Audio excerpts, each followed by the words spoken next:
Well, good Sunday morning to everyone. If you've got a Bible in front of you, grab that in terms of James chapter 5. It gets all settled. All right, and let's pray while you're, hold your finger right where it is. Or you can keep looking. God can talk to us while our eyes are closed. Is that me? Yeah. Last time I sat on it, so I put it in my front pocket this time and I broke it. So, are we good? I think so. Okay. So, let's pray. Lord Jesus, thank you so much that you're God who creates a space for us to come and worship you, to celebrate your goodness, to celebrate the fact that you're a good God, a good Father who loves us. God, as we explore your word, may we hear what you have to teach us this morning. In your name, amen. I'm going to switch this and pick up this one. It's the hand banging. Yeah, I think it's when you hit it with your hand, but that's right, go ahead. We'll just do that. All right? All right, James chapter 5. Hopefully you found it. If you haven't, it's on page 1199. Now, my kids will tell you that I normally don't do page numbers, so you're in for a treat there. I actually told you what page it's on. But hold your finger at James chapter 5 for right now, and we will jump into that in a minute. Now, when I was about 10 years old, my grandparents, wonderful people who lived in Yucaipa, said they were going to take me and my brother on an adventure. So we got excited, we showed up at their house, and we got in their truck, and we took off. And isn't it weird as a kid how long some things take? And we drove, and eventually we got to this really exciting place they were taking us. Lawrence Welk Resort. Dreams crushed. Now, God had favor on us, my brother and I. At 10, that is not the place you want to spend an afternoon. But everything was closed for some reason. So all we could do was kind of walk around, check stuff out. We didn't have to go in the theater or anything like that. It was not me and my brother's thing. So God was kind to us. So we walked around there a little bit, started heading home. And we drove forever on the way back. But my grandparents thought, well, let's stop and do something fun. Something my brother and I rarely ever got to do, stop at a restaurant, let alone order a banana split. So we stopped at Denny's, probably in Temecula, really far away. And we go into Denny's. We sit down, and we wait. And we wait, and we wait, and we wait. As a kid, it took forever. It actually was forever because it was 45 minutes later before my grandpa tracked down the waitress and we were able to order our banana split. Got our water and we sat there and we waited. And we waited and we waited and we waited and we waited. And another 45 minutes, so an hour and a half before we actually got a banana split. It ruined not only the banana split, but my love, or actually my hate now of Denny's comes from that hour and a half wait. Waiting is no fun. None of us like to wait. Especially when we've got no control over it and we're waiting for something good. Today, our sermon title is A Faith That Works While You Wait. Now think to yourself, what do you think of, what first comes to your mind when you hear that concept of while you wait? If you're like me, your first impression is that my faith will work while I sit there. While I'm just sitting around waiting, like I was sitting around waiting for that hot fudge sundae or that banana split to be made, my faith is going to work. And by and large, I would say a lot of our impression of waiting, that concept, the idea of waiting, is very passive. It's something that's done while we do nothing, while we're still, while we're idle. In our society today, we live in a service society that enforces this. Hey, get your car fixed while you wait. All right, here, have some water, have some coffee while you're sitting around waiting. Even our concept of getting rich. Why do we want to get rich? So that we can sit on a beach, watch the waves, and drink a drink with an umbrella in it. All the while, somebody else is doing all our chores, doing all our work. Our money just magically multiplies all by itself. Isn't that our concept, our idea of being and reason for getting rich today? We very much have this idea of waiting as being idle, of being passive. Today in James, we're going to see something a little bit different. So, let's jump into this. James chapter 5. Let's start reading this. And we're going to jump all the way down to verse 7. So, you're going to skip the first 6 verses for right now and jump to verse 7. Be patient. All right. As I was preparing this message, every time I mentioned to somebody, hey, I'm preaching on James 5, verse 7 and on, and it's on patience, the automatic response was, oh, great. Why? Because none of us like to talk about patience. Patience gets an extremely bad rap. Somewhat understandably so. But I think it gets a worse rap than it really needs to. But why does it get this bad rap? Why does patience have such a negative connotation to it? A couple of reasons we're going to go through. The first one is, I think patience is a quick, glib Christian response oftentimes. If you're longing for something, what the Christian answer is usually, well, just be patient. Haven't we heard that? We wanted something. We're waiting for something. Oh, just be patient. Now, the hard part is, it's the correct Christian answer. We see here in James, where we're called out to be patient. It is the right answer often in those situations, but it doesn't have to be glib. Being a follower of Jesus means that we are going to have to learn to practice patience. We're going to have to learn to wait. We have longings, we have needs, we want certain things, and we don't get it. It might be food, it might be friendship, it might be a job, it could be a spouse. We might want a kid, and we're waiting for that. We might have a kid that we're waiting to have them get their head on straight. We might be waiting for salvation for a friend, growth of a church. We long for all these things and we don't get them. They're not here yet. And we have to wait. We beg, we ask, we cry out, and still they don't come. Patience, what's called for. That's part of the hard truth about being a follower of Jesus is patience is often the answer that we have to give. But we don't have to give it glibly. We don't have to give it shortly. I think we need to give, when we give somebody the answer, hey, right now, God's calling us to be patient, we need to do it with a little bit of awe and a little bit of respect. Because we all know when we're in that situation where we want something so badly it actually hurts, we know we don't want to hear something, just be patient, it'll all work out. It hurts. We're longing, we're waiting. But as we live into patience, as we practice patience, we're actually living out our faith. A couple of chapters before, what did James tell us to do? Be doers of the word and not just hearers, right? Heard that hopefully a couple of weeks ago. James has already kind of beaten this point into our heads. We need to do what the word says, and one of the things the word calls us to do is to be patient. And as we do that, we're actually living out our faith. We're actually actively doing something as we practice patience. So, oftentimes, yes, patience is the right answer. Second reason why I think patience often gets a bad rap is partly the way it's taught, partly the way we deal with this idea and concept, that it is a passive waiting. We have to sit around and wait while bad things happen to us, while bad things are going on and we don't get to do anything about it. Romans 12. It was partially read a little bit during worship. I kind of had asked for that, but Romans 19, 12, and 20. What does that say? God says, don't repay evil for evil. He says, vengeance is mine. I'm going to take care of it. You don't do bad to others. You do good to others. All right? That's what we find in Romans 12. Jeremiah chapter 12, 1, and a whole bunch of other scriptures. We get people saying things like, why do the wicked prosper while the righteous falter? Why are bad things going on? For some reason, the way this world is set up is that wickedness, unrighteousness isn't always immediately dealt with. Injustice happens, and until justice happens, there's a gap in there. And that gap requires waiting. It requires us to wait. And that requires patience. But Romans 12 is a prime example of it isn't just sitting and doing nothing.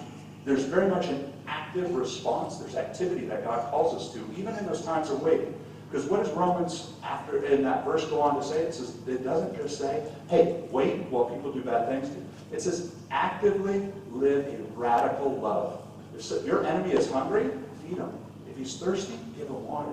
We're called to move and act even in the midst of our patience. We're not called to just sit and wait. We're called to actively go out and work the opposite and bring good into the world, even when it brings harm against us. That's a radical action. Now,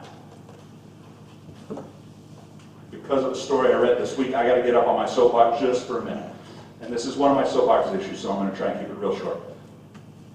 Part of what I think God calls us to with patience and many other things It's not a patience out of weakness. So I don't want anybody to leave here and say, well, I'm in a bad situation and God just wants me to be patient in this. Yes, he does, but he wants us to be patient out of a place of strength. And we're going to see this more and more as we go through this passage, that there's a strength that comes from him, and it's out of that we live in patience. But if you're in a place where you are strengthless, you're hopeless, get out of the situation. Don't stay in an abusive marriage just because you're supposed to be patient. Okay, now, God calls us to grow into a place where we can be patient even in the most extreme circumstances. If you read history, you read about Christians who actually volunteered to die because they knew they had the strength in Christ to be able to do that. Jesus was our prime example of that, correct? He had the patience to stay and allow himself to be crucified. But Jesus also, a couple of chapters before that, when we read through the Gospels, there was actually a time when they came after him to kill him, and he just kind of sneaks out and slides out to the crowd because it wasn't time right. There's a time and a place for all things. So I just want you to hear that. Just because God calls us to patience and to endure under hardship doesn't mean we have to stay in every single bad situation. Okay? You've heard that. We can talk more about that another time, but I'll get off my soapbox now.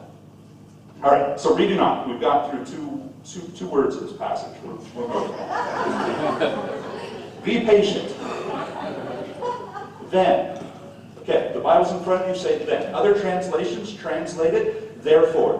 What do we know about anytime we read a therefore in the Bible? What comes before is attached to what comes after, right? So, as soon as we read a then, be patient, therefore, as in some translation, we've got to go back and look. What has been going on before this? Now, the beginning of chapter 5, the author kind of steps aside just a little bit and says, come now. Step aside. Let's talk about the rich. Okay? And he goes on to outline how these rich are abusing people, that they're taking advantage of people and making their money that way, that they're storing up for themselves all this treasure so that they can stay rich. Even though everything's about to come tumbling down, they're setting aside wealth for themselves. Okay? So that's kind of what James sets up in the first 6 verses of chapter 5. Is he's talking about the rich, and I'm just going to quickly summarize a couple of the key points to pay attention to. One, as you go home and you read those first 6 verses of this chapter, hopefully at some point today or this week, notice that he's talking about how the rich are stealing from those who are working for them. They're abusing people. They're taking advantage of their workers. They're going, oh, go out and work for us, and they're not paying them. So they're getting their wealth through deceit and through lying and by abusing people. All right? And James says, hey, rich, your destruction is coming. Don't think you've got it all worked out because you're able to take advantage of these people. And the second thing the rich are doing, they're being extremely selfish. They're hoarding their wealth. They're keeping it all to themselves. It says their hearts are growing fat. They're enlarging themselves even though the end is coming. Have you guys ever played Monopoly? If you've ever played Monopoly, you have had the opportunity to have somebody own everything from jail to go. Now, if you own those 2 sides of the board, and they have hotels on everything, and that's not you, you're in a world of hurt, correct? Now, if you're trying to trade them Baltic, so you have one pair, and you can build a couple hotels and redeem yourself a little bit out of this situation, that's a pretty fair trade, because you're going to lose anyway.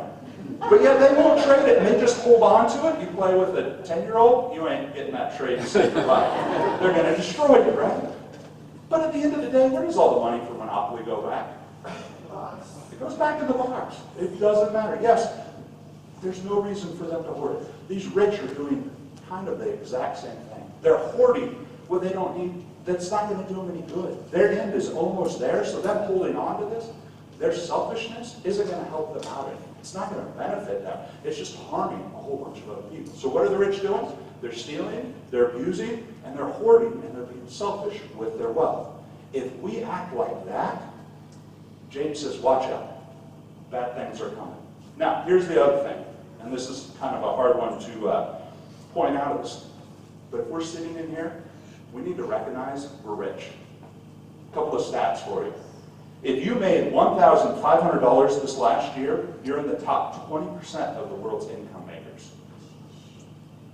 If you have sufficient food, decent clothes, live in a house or apartment, and have a reasonably reliable means of transportation, you are among the top 15% of the world's wealthy.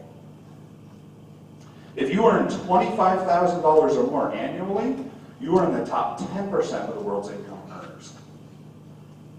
If you have money saved, a hobby that requires some equipment or supplies, a variety of clothes in your closet, 2 cars in condition, and live in your own home, then you are in the top 5% of the world's wealthy.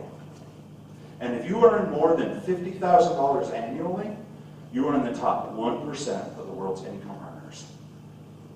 Now, if you're sitting in this room and you make $50,000 and are trying to support a family of 4, you're barely scraping by in Southern California, right? You're barely squeaking, but you're in the top 1% of those worldwide. We need to at least have the understanding. When James is talking about the rich, we're being held responsible with the way we're dealing with our money. Are we being honest with the way we are dealing with our contracts, with those who work for us or around us? Are we being giving in what we have? Are we being generous? Because if we aren't, James warns us, judgment is coming. But if we are, we're going to see some good stuff in a minute. All right? Because James continues on here. Be patient then. This be patient then, he starts to change tone from what's going on in the first 6 verses. He starts to turn a corner and things change. He's talking to a different group of people, I think. He's not talking to the rich anymore. He's talking to those who are being abused by the rich, those who are being taken advantage of. And I know, from knowing many of you, and even myself, a lot of us are in that situation as well. And we can identify with that. So we need to look at these next couple of verses as we're working through them and go, hey, this does apply to us. So therefore, he changes tones. He's talking to a different group of people.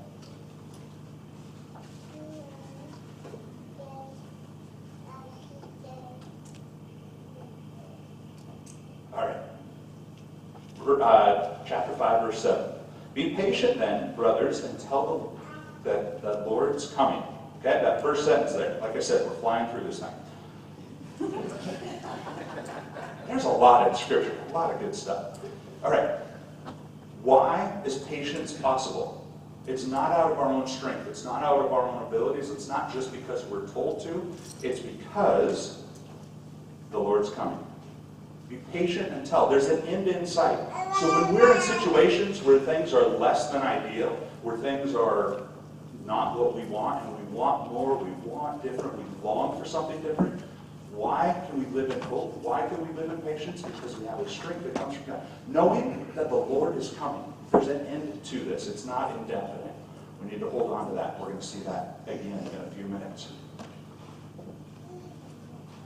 He gives us a picture of patience in the rest of verse 7. See how the farmer waits for the land to yield its valuable crops, and how patient he is for the autumn and spring rains.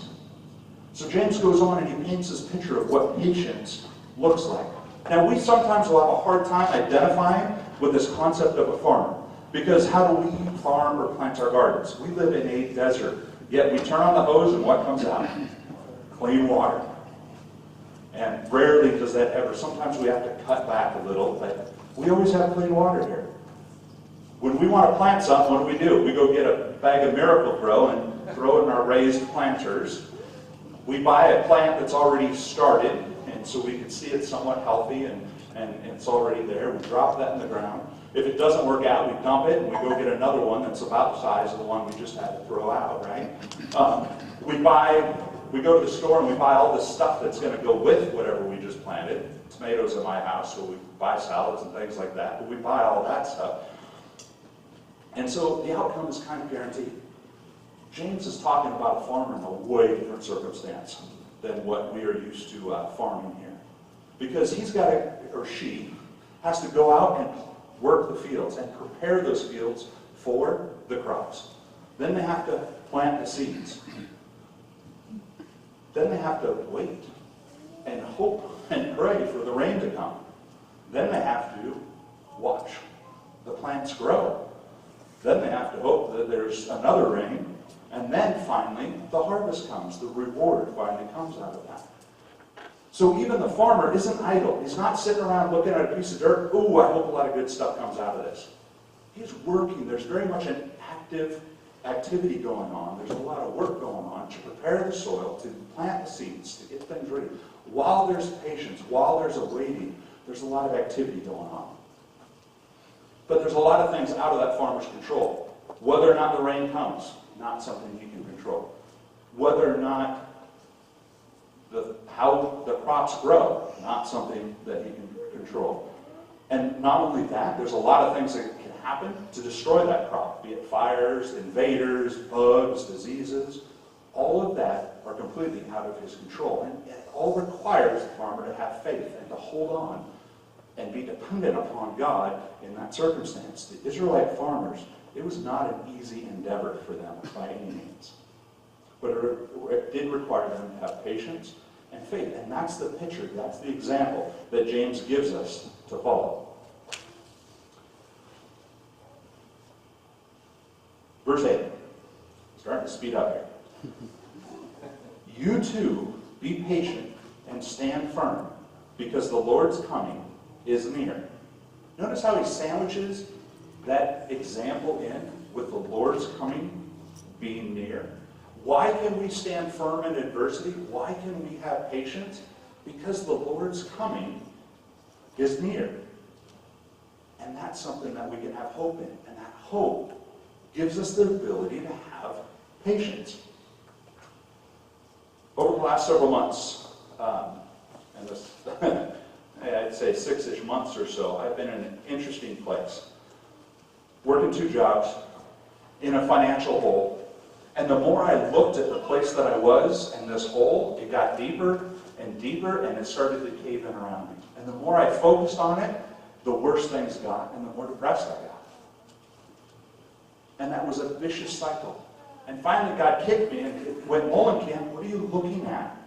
I'm looking at my hole. I've got to figure out how to fill this thing. And it's not working. And he really reminded me strongly of something I knew, but I had forgotten because I stopped doing it. Stop looking at the hole. Start looking at me. Where's our focus? I think one of the things James is calling us to do is to stop looking at the adversity, the problems, the thing that we want so bad, and stop focusing on that. Doesn't mean it goes away. My situation, nothing has changed, and yet everything has changed. As soon as I started and put my gaze on Jesus and said, all right, I'm going to focus on you. I'm going to look at you. Nothing has changed. I don't make a dime more. My financial situation isn't different. But everything's different. Why? Because there's hope when we focus on Jesus. There's a reality that when we look at Jesus, everything gets changed. Even though seemingly nothing has changed. But there's hope. There's lightness. Depression goes away to a great degree. Why? Because there's a hope. We've got something to hold on to. And I think James is pointing that out, and he hits that twice. Because the Lord is coming. He knows things are going to be bad. He knows things are hard. He knows it isn't easy. But in that, why can we have patience? Because the Lord is coming. That's something to look forward to. That's something to hold on to. Jesus really is the answer that we can hold on to.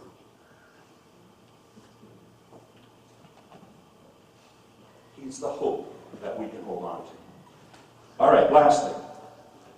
I think patience gets a bad rap because it's only discovered, learned, or shown through struggle. Some things, that's the case. Patience is one. Strength is another. We don't get patience or strength unless our will is pushed against. It's the only way for it to happen. It's the only way that they're developed. What's our normal reaction when we get pushed against? When somebody does something bad against us? What is one of our normal reactions?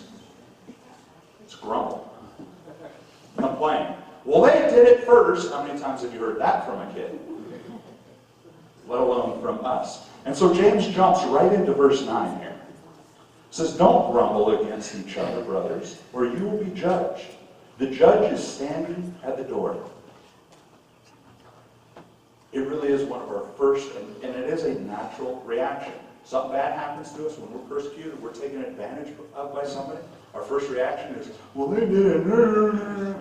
And that's that's how we respond. And James automatically jumps on this and says, don't grumble against each other. It's not what God has called you to. That's not where your focus should be. Your focus needs to be on him. And he warns us extremely sternly with this, you will be judged. The judge is standing at the door. And let's not forget that never works out good for us. God knows our thoughts. He knows our intentions. And so there's no Ryan Lochte our way out of it in mind. God knows. He knows our hearts, and he's the one who's going to weigh us. Okay? If that's our judge, that's a judgment we need to be concerned about. We need to worry about. So James, I think, says it extremely sternly here when he says, you're going to be judged, and he reinforces with it. The judge is standing at the door. He's looking in. He's watching. He knows what's going on. So don't grumble. Now, the awesome thing is with that stick, that warning, James also immediately goes straight into a little bit more of a carrot, an example, some examples that are more positive. Verses 10 and 11. See, we are speeding up. Brothers, as an example of patience in the face of suffering, take the prophets who speak in the name of the Lord. As you know, we consider blessed those who have persevered. You have heard of Job's perseverance and have seen what the Lord finally brought about. The Lord is full of compassion and mercy. We're given these examples, the prophets and Job, these people who persevered under hardship. Who were the prophets? What was their responsibility? In my reading this last week, I've been reading through the book of Jeremiah. Fascinating guy. A prophet of God who proclaimed, hey, destruction is coming. Destruction is coming. Pay attention. You are all in for a world of hurt here. Jerusalem is going to fall to Babylon. Nobody listened to him. What did they do? They threw him in a well to kill him. Let him die down in the mud. Thankfully, somebody hauled him out. But even then, Jeremiah continues to proclaim, hey, this is what God is telling you. Listen to me. And people didn't want to listen to him constantly. Job. Here's a guy who lived so rightly, he had everything taken away from him. For no reason whatsoever. Other than Satan wanting to prove a point. And his point wasn't even proved. He got proved wrong through the whole process because Job never sinned against God. We have these Job, we have these prophets, and we see how God's compassion and mercy is poured out upon them constantly as an example to us. They're patient through these times of adversity they didn't deserve, where they were wrongly accused, or had to pay consequences for stuff that was the right thing to do. See, if we focus on ourselves and the problems, we try and gather everything to ourselves, we try and be selfish, we try and defraud people, put ourselves ahead, we grumble against people, those things are going to bring judgment. But when we live patiently, when we obey God, and we put our hope in him, going, hey, someday he's going to return, and he's going to make all things right, then when he does return, how is he going to deal with us? Not with judgment, but with compassion and mercy. For Job in this life, it turned out good for him. He was rewarded with double of everything he had before. Now, I bet if you talked to Job, he wouldn't have said it was totally worth it. He would have just taken what he had and not had to suffer. That's not always our choice. Sometimes bad things happen. Once we're in those, what is going to be the result of that? Are we going to choose more struggle out of that and judgment? Or are we going to choose to persevere and have patience in that, and thus be eligible for God's compassion and mercy? I don't know about you, but reading the scriptures, watching it work in people's lives, God's compassion and mercy way out overwhelms anything else. And it will set things right eventually, but it's not yet. That's our call for patience. This being patient requires us to be active. Job and the prophets, they didn't sit around and go, well, God, I hope eventually you'll pour out some mercy on me. They continued to work. Jeremiah continued to tell the people, hey, destruction is coming. Destruction came, destruction went. Hey, you guys are going to, there's more destruction coming if you don't turn around. He didn't run away. He stayed in the fight. Job fought with his friends. He even fought with God to a degree, going and had this conversation with God. There's very much an active battle going on and this work going on while these examples of ours are being patient. Patience isn't something that is just sitting around waiting for it to get all better. There's very much an active pursuit that we're called to participate in. It isn't pleasant, and it gets a bad rap because it isn't pleasant. Patience is not one of those things I have prayed for in a long time. I figure when I get in the situation, I will pray that God helps me through it, but I don't want God to put me in a position where I have to learn patience. That's my bet. If you have another bet, you go ahead and pray however you see fit. My experience has been patience will get learned eventually. But it gets a bad rap for a reason. But I think when we start to take our emphasis off of, well, just be patient, and that glib, quick answer, and start to focus on Jesus and go, how can we focus on Jesus? And the fact and the hope that he's returning, as that becomes our focus, as that becomes our emphasis, things start to change. Things start to look different. And that is then our strength for being patient, and our ability to endure the wrongs against us come from that. And I think things start to look different at that point in time. A faith that works while we wait isn't a faith that happens while we're just sitting there watching what's going on. I think it's a faith that literally works while we are waiting for Jesus to return. And that work will take lots of different forms. Like the farmer, there's stuff to be done. There's ground to be prepped. There's work to be done. Like Job and the prophets, they had responsibilities and tasks to do while they were waiting for God to return. We all have things that God has put before us to do. Some general things. To love God with all our hearts, all our minds, and all our souls. That's something we can do while we're waiting for those wrongs, those longings that we have to be made right. He calls us to love the people around us in such a radical way that we even love those who harm us. That's something we can be working at today. Raising families, making money and using it wisely, building relationships, preparing whatever ground it is that God has put under your care, under your responsibility to farm. The ground he's given you is a little different than the ground he's given me. How are we working actively while we wait for God to return? Why can we wait? Because Jesus is going to return. And Jesus is the answer. He is the one who will set all things right. He is the one who will bring comfort. He is the one who will bring justice. James knows that. That's why he emphasizes so heavily. We need to be a people who are patient, even in those times that are really tough. Verse 12 goes on, and it is an interesting verse, and tying it in really would take a whole other sermon. So we're going to read that since it's part of our passage today. I'll quick hit that briefly, but we're not going to be able to tie it in quite as well as I would like. Above all, my brothers, do not swear, not by heaven or by earth or by anything else, let your yes be yes and your no, no, or you will be condemned. Real quick, I think James here is talking about being people who are honest, no matter what the circumstance. We need to be truth speakers and tellers. And it does tie in because I think part of what is going on with the rich is they're being dishonest, they're lying. And James is saying, even when you're wronged by people, even when you're taken advantage of, that doesn't give you an excuse to lie, to cheat, to get out of it any way you can. We're still called to be people who speak truth and people of our word, even in those situations. The other thing is, it was really fun as I was prepping this. I read an interesting commentary for the first time, something I had learned this week through this whole process, is this whole concept of the tongue is something that plays out through the entire book of James. And as you go back and read James at hopefully some point in the future, look for the tongue and how many different places it shows up. And I think part of that is our faith is shown by how we speak. Whether or not we're true speakers, whether or not we grumble, how we react to things, and how we speak in accordance with that. So that's just a little snippet on James chapter 5, verse 12 that you can study more on your own. Will you pray with me?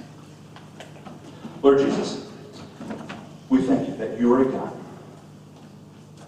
who loves us enough, who gives us an example, who calls us to be patient, not for patience sake, not for our abuse, but because you're a God of mercy and compassion, and that you are going to set things right, that your justice will come in the right time, and that you will give out justice for all those who deserve it, but for those who have endured and have been patient, who have trusted in you, who have worked and prepared the soil. You have promised amazing things. God, in our heartache, I pray for each one of us in this room that we wouldn't turn to grumbling, we wouldn't turn to our own devices of lying, but we would focus on you. That as we focus on you, our world will change, and as our world changes, we would be able to be a light to the people around us who so desperately need you. God, we love you in your name. Amen. Right now, we're going to ask the ushers to come forward. And as they come forward, I'm going to pray over our offering this morning, because I forgot to do that. So we're going to do that, and then, actually, you know what? We pass the offering, and I'll pray over it afterwards. All right.